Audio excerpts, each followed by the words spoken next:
Should I take a look inside? It would be a breach of trust. On the other hand, there might be important clues to be found.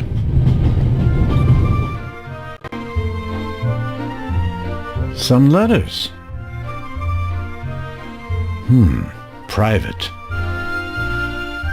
It's one thing to take a quick peek at the purse to make sure that nothing is missing, but I can't read the Baroness's private correspondence without good reason. And here? A picture. A family in a garden. From the light clothing of the people in the picture and the strong shadows, I'd say the picture was taken on a sunny day. Banknotes.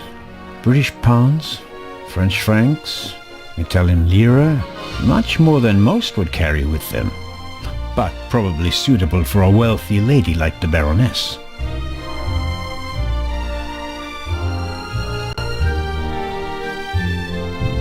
Tough to read. It's old-fashioned German. I learned it in school, but I'm a bit out of practice. I've been writing with the Latin-style script for 10 years now, like everyone else. Seems like it says, "For my dear little sister Meta, summer in Masuria, 1926. The Baroness must have been a young woman in 1926. She probably spent the summer holidays with her family there. Pleasant memories carried in a picture. But it's none of my business. I should give the Baroness her property back."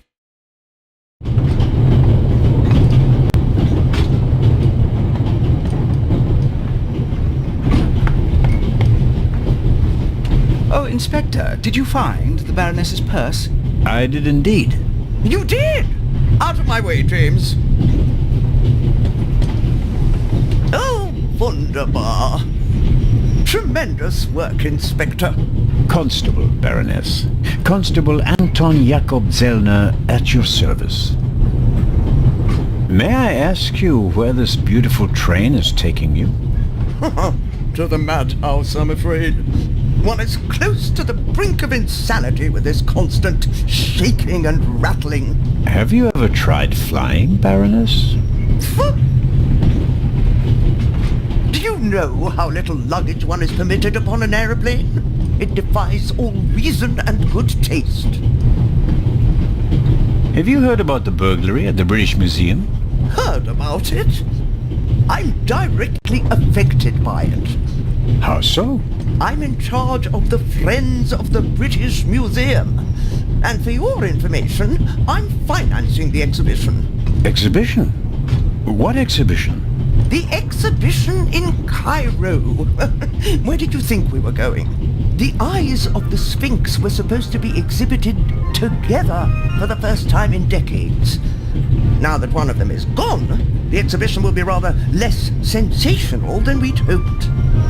On the other hand, there's a chance that all the uproar will generate more attention, and that the exhibition will still be a great success. Perhaps, but we wanted to show them both together. That was the whole point. Can you tell me anything about your fellow passengers, Baroness? No, not really. I could hardly care who's penned up in here with me. Oh, no. Wait a minute. Lucien is here, the professor. Poor fellow. The eye of the Sphinx that was stolen belonged to his collection. Professor Lucien is an Egyptologist. But of course. As director of the Egyptian department of the British Museum, he has to be. The whole burglary thing really upset him. Director Thomas told me he was a nervous wreck. I'll take my leave of you now, Baroness, and I do hope your journey becomes more bearable. Yes, indeed, Inspector. Constable. James?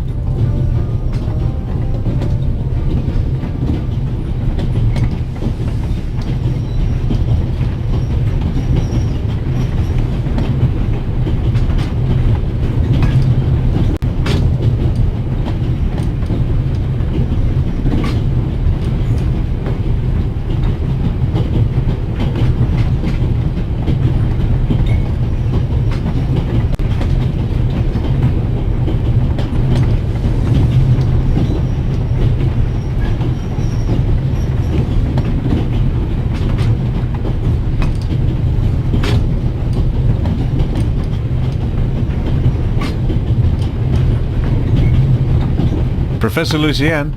Door is open.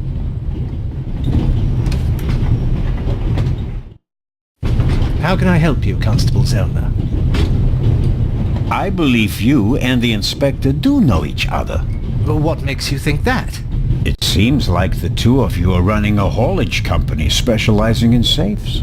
I won't comment on that. It's a matter of international importance. Tell me, Professor, would you happen to have a key in your briefcase? And if so, would it still happen to be there? Then all would be as it should. That's what we hope, at least. All the same, it would have been a simple matter for a thief to make an impression of it. Right, Professor? Oh. And the break-in? It wasn't an issue for you, even though you're the head of the department where it occurred? All right. The burglary was most upsetting. And shocking. And I didn't know what to do, okay? And you couldn't just tell me that. The fewer people who know about it, the better. I can't trust anyone. You're not only going to Venice, are you? Could it be that your journey will continue? All the way to Egypt, perhaps? I'm on your side. But the more you lie to me, the more difficult you make my job. I'd like to look around a bit. Of course. Goodbye, Professor. Goodbye.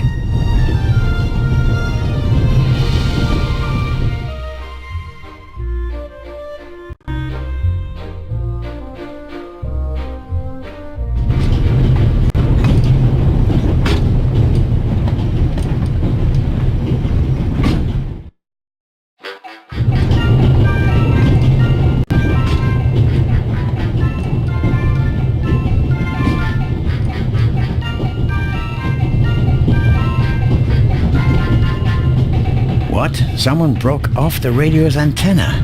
This could be a long trip to Istanbul.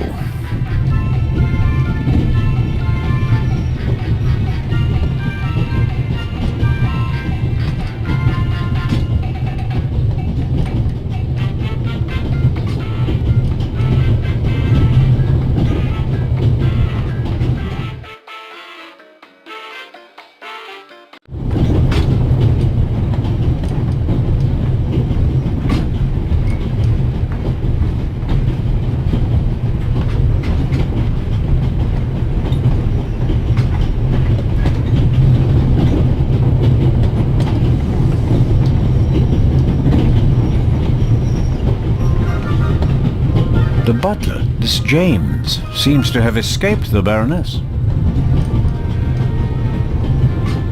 Good day to you, sir.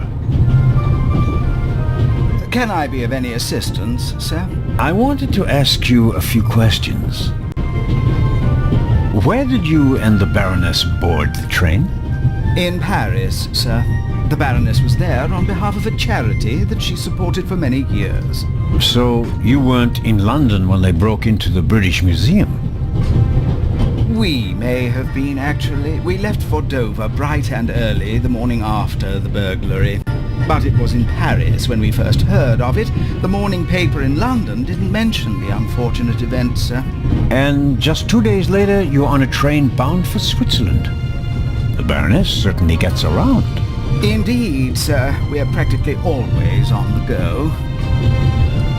What can you tell me about the Baroness? Nothing, sir. A butler does not tattle. If you'll pardon a rather odd question, are you really named James? That would be a lucky coincidence in your line of work. My name, sir, is Clive Alfred Inch. Your second name is Alfred, yet the Baroness calls you James. Madam considers James to be the only forename suited to a butler, sir. Isn't Butler an odd choice of career? Butler? Many would say it's a strange job. It is true that I am one of a dying breed, sir.